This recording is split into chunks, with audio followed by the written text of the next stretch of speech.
यांच्याविरुद्ध दिनांक 24 मार्च 2026 रोजी उपस्थित केलेले विशेष अधिकार भंग व अवमानाचे प्रकरण या 7 प्रकरणावरील विशेष अधिकार समितीचे अहवाल सादर करण्याकरिता महाराष्ट्र विधानसभा नियम 183 खंड 1 च्या परंतु कारणे पुढील अधिवेशनाच्या शेवटच्या दिवसापर्यंत मुदतवाढ करून देण्यात यावी। प्रस्ताव असा आहे की या 7 प्रकरणांवरील विशेष अधिकार समितीचे अहवाल सादर करण्याकरिता महाराष्ट्र विधानसभा नियम 183(1) च्या परंतु कन्वयाय पुढील अधिवेशनाच्या शेवटच्या दिवसापर्यंत मुदत वाढवून देण्यात यावी। अनुकूल असतील त्यांनी होय म्हणावे, प्रतिकूल असतील त्यांनी नाही म्हणावे। होयचे बहुमत आहे, होयचे बहुमत आहे। प्रस्ताव संमत झाला। स्थगन प्रस्तावाच्या सूचना।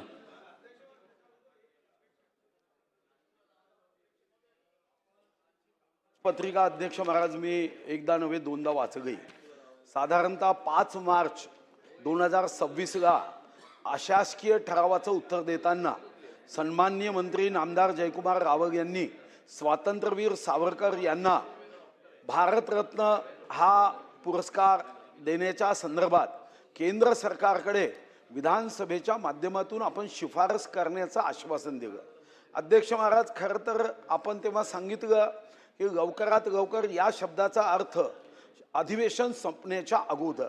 अध्यक्ष महाराज मागच्या अधिवेशनात भारतरत्न देण्याच्या संदर्भातला कामकाज पत्रिकेमध्ये कुठेही उल्लेख आला नाही। मी आपल्याशी काल भेटलो, संसदीय कामकाज मंत्र्यांनाही विनंती केली, पत्र देतानाही विनंती केली की स्वातंत्र्यवीर सावरकरांना इंग्रजांनी यातना दिल्या, पण कमीत कमी नकळतपणे आपल्या हातून अशा पद्धतीने त्यांचा अवमान होईल असं होऊ नये।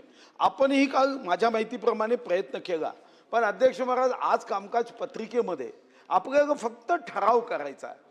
असा ठराव आपण डिसेंबर अधिवेशनात केला होता। 2019च्या भारतीय जनता पार्टीच्या अध्यक्ष महाराज जाहीरनाम्यामध्ये आपण या संदर्भात क्रांती सूर्य महात्मा ज्योतिराव फुले, क्रांती ज्योती आई सावित्रीबाई फुले आणि स्वातंत्र्यवीर सावरकर यांना आपण भारतरत्न देण्याचा ठराव करू सांगितलं।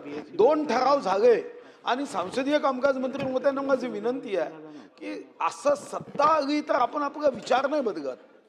आपला विचार बदलला असेल तर यानंतर मी कधी अशा पद्धतीने उभं राहणार नाही, पण तुमची कृती आपला विचार जो आहे स्वातंत्र्यवीर सावरकरांच्या संदर्भामध्ये खूप यातना त्यांना दिल्या गेल्या, आपल्याला फक्त ठराव करायचा आहे।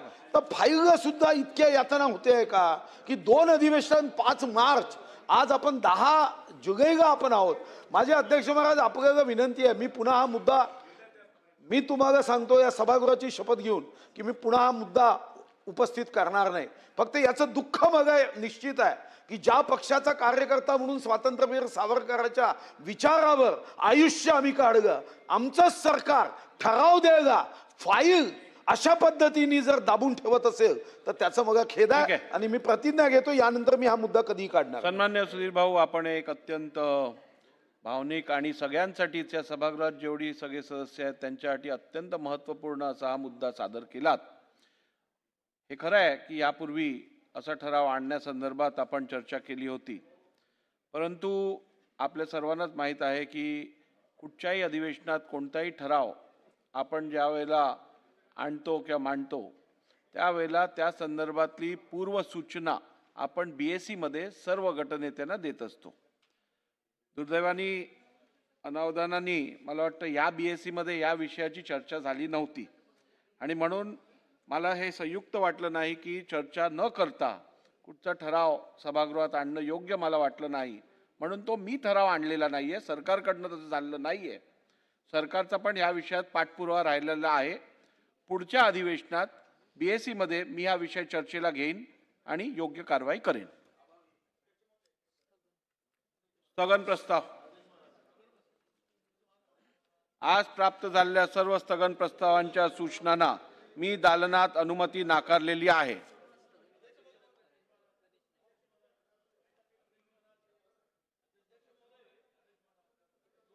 दिला आहे अध्यक्ष महोदय। पहिला भाग चंद्रपूर जिल्ह्यातील 8 महिन्यापासून अध्यक्ष महोदय हे कंत्राटी हे आहेत का काम करणारी मंडळी अध्यक्ष महोदय, जलजीवन मिशनमध्ये, स्वच्छ भारत अभियानामध्ये 8 महिन्यापासून अध्यक्ष महोदय ही सामान्य गरीब कुटुंबातील पोरं 8 महिन्यापासून त्यांना वेतन नाही. सरकारकडे वारंवार विचारणा करतो आम्ही. त्यातील मुलांनी आता आम्ही आत्महत्या करायचं आणि जीव द्यायचं का म्हणून त्यांनी पत्र लिहिलं आहे अध्यक्ष महोदय. ही अत्यंत गंभीर बाब आहे. ज्या 8 महिन्यापासून जर जलजीवन मिशन आणि स्वच्छ भारत अभियानाच्या लोकांना, काम करणाऱ्या कामगारांना, त्या ठिकाणी कंत्राटी सेवकांना आपण काय करतोय सरकार म्हणून अध्यक्ष महोदय? 1 महिन्याचा वेतन जर सरकारी नियमित असलेल्या कर्मचाऱ्यांना मिळालं नाही तर आंदोलनाची भाषा करतात. हे ठेकेदारी पद्धतीवर काम करणारी माणसं आहेत. यांनी काय खावं 8 महिन्यापासून?